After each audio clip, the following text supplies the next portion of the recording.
It's a busy day today. Nothing as far as breaking news, as we're all kind of just waiting around, waiting to see if Mickey Joseph is retained or not. But it is kind of interesting on that front that there are now the reports that Jake Peetz might be involved at Nebraska. And you just start to wonder, that's a big name. Marcus Satterfield has officially changed his profile pic. I'm telling you, that's how we know. It's the profile pic. It's profile picture season. Yeah. It's not nobody's making any official announcements, but profile picture season.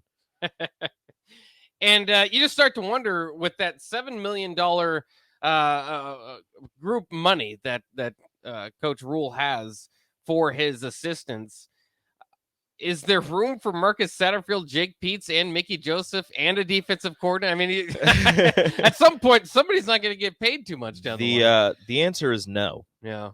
The answer is I don't know how it works, but maybe you need to request the checkbook be opened a little bit more for the assistant coaches pool, because, $7 million sounded really good at the time. And then you see all the names that are being brought in and you're like, oh, $7 million's not enough.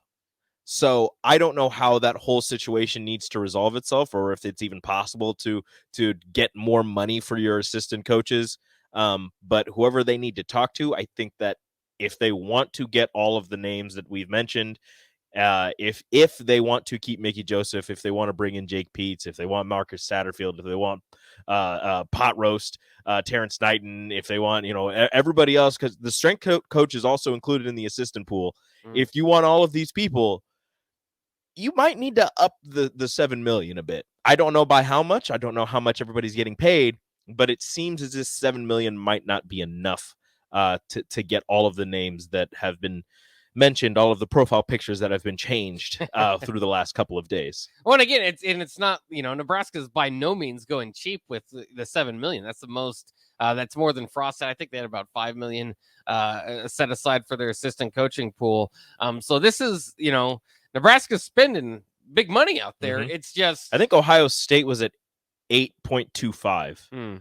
I could be wrong. I'd have to look that up. I know Mark tweeted it out like yesterday. So actually, I'm going to check Mark's Twitter, because for some reason he decided to do a deep dive on that. Well, not good. A deep dive, but somebody asked him and he answered it. So, well, that's good. But again, it's good for it's good that we're wondering about, that money and how they can spend it here because of the quality of names that they're bringing up. I know a lot of people not blown away with Marcus Satterfield, his I guess his resume in totality doesn't blow you away, but certainly the last 2 weeks would. But it's interesting too. I don't know how much, like somebody on the text line was mentioning, hey, that's one of the best coordinator hires we've had in a long time. And I go, I hate to tell you this, but Mark Whipple was once kind of thought in that. Mark Whipple was a great hire. I don't care what you want to say after the season. At the time, that's a hot take. Kind of like Scott Frost. Mark Whipple was a great hire. Great hire. That was a fantastic get. He's coming off of a Heisman candidate, first round quarterback, and a Bolitnikoff award winner. Great hire. Yeah. It didn't work out. Here's Mark's tweet. As a comparison point, Ohio State paid their 10 assistant coaches a combined $8.78 million for the 2022 season. So Nebraska is currently at $7 million. I mean, you talked about, catching up with an Ohio State. Maybe you need to up that assistant pool. Hello, Nick. Hey, guys. I'm not sure if you have touched on it. Have you heard the update on Texas A&M defensive line coach Elijah Robinson? No. Okay. Is he N? He is not. So it sounds like, and this comes from my good buddy Zach Carpenter at Inside Nebraska and Rivals. Sounds like Elijah Robinson, who is one of the nation's top recruiters, he's been a guy that Nebraska fans have wanted for ever since Matt Rhule got the job, was offered a job on the Huskers staff, but he turned it down. Interesting.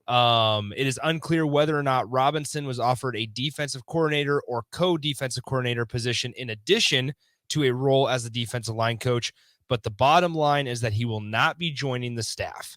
And he is expected to remain at Texas A&M, where he's also assistant head coach and running game coordinator. That is Jimbo. A lot of titles. Yeah, a lot of titles, but basically, once again, Elijah Robinson, one of the nation's top recruiters. He won the Recruiter of the Year award last season at Texas A&M. although Texas A&M went 5-7 this season, was offered a job on Nebraska staff and turned it down. So Elijah Robinson, not in, but out. That is interesting, considering, defensive line coach Terrence Knighton is going to be the defensive line coach. So that part, but also you'll notice that he has an assistant head coaching role at Texas A&M. So as these pieces start to kind of shuffle out and clear up, we still don't know if there will be or who will be the associate head coach on Nebraska's staff.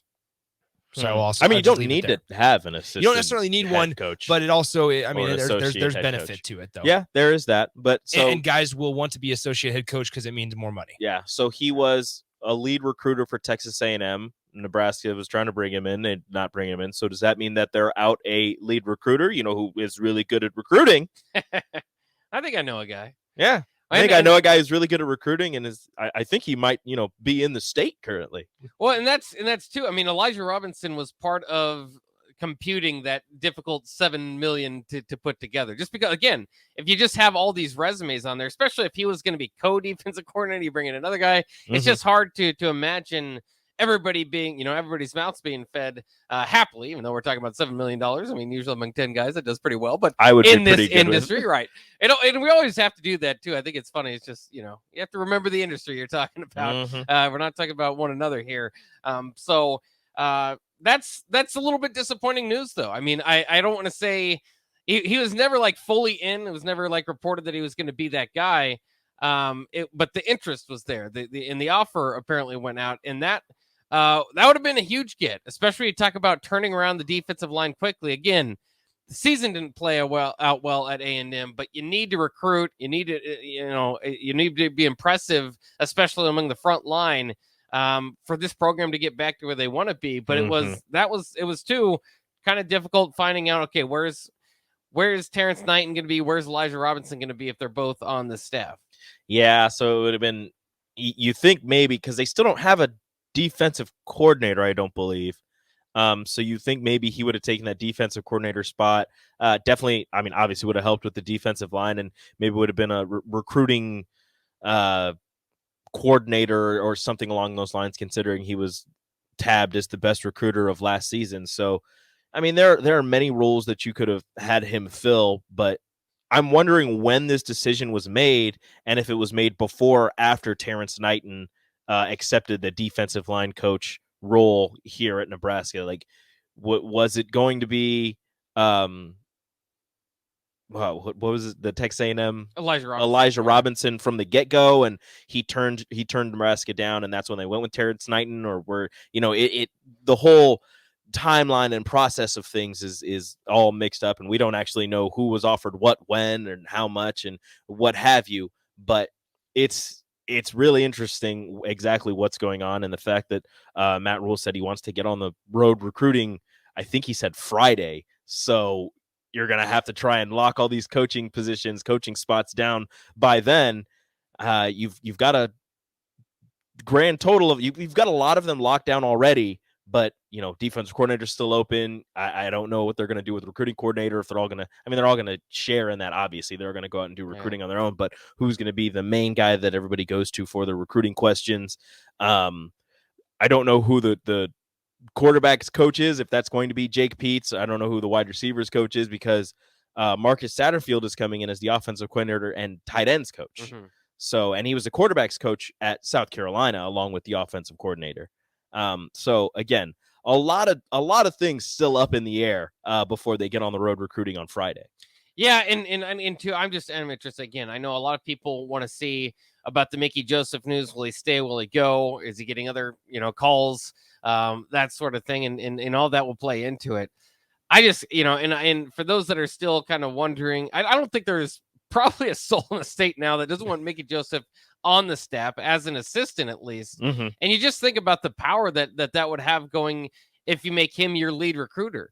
Most people's lead recruiter or kind of assistant coaches doesn't have 3 Big Ten wins. So when you talk about bringing in Matt Rhule, usually the head coach eventually, that's kind of the closer. That's but the assistant coaches do a lot of the legwork. If you're a guy doing a lot of the legwork, has a win over Iowa. I mean, imagine next year's game, Nebraska and Iowa, and the assistant coach on Nebraska has a win over Kirk Ferentz. The assistant coach was the reason. That's a little bit of a flex. It's like, hey, this guy right here, he's not the head coach. He beat you last year. He's got the win. Now we're going to get Matt Rhule to do it. So, I just, and I do think the transition to the Big Ten will be a little bit easier, obviously, with this team.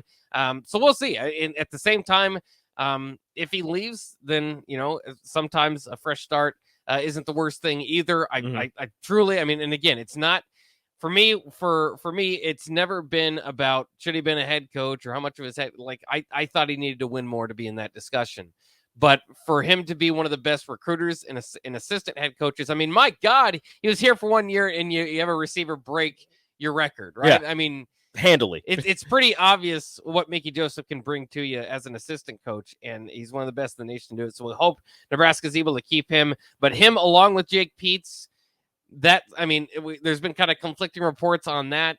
There's an article, Stephen M. Sipple, our very own Stephen M. Sipple, has an article on On3, kind of talking about Jake Peetz and Mickey Joseph, and it doesn't really go into it about what's holding what back, but those two names were mentioned in the article, and we're not exactly sure who's going to be where and who's going to be on staff and who isn't. So that's just something that we got to look forward to the rest of this day. And again, going up until Friday. And can I say something that might be a little, I don't know if this is controversial or not, but Mickey Joseph, whether he's on the staff or not, Nebraska football is going to be okay. Like, it's not going to shut down. Yeah. The football team isn't going to stop trying to play football, and they're not going to stop trying to win if he is on the staff or off of the staff.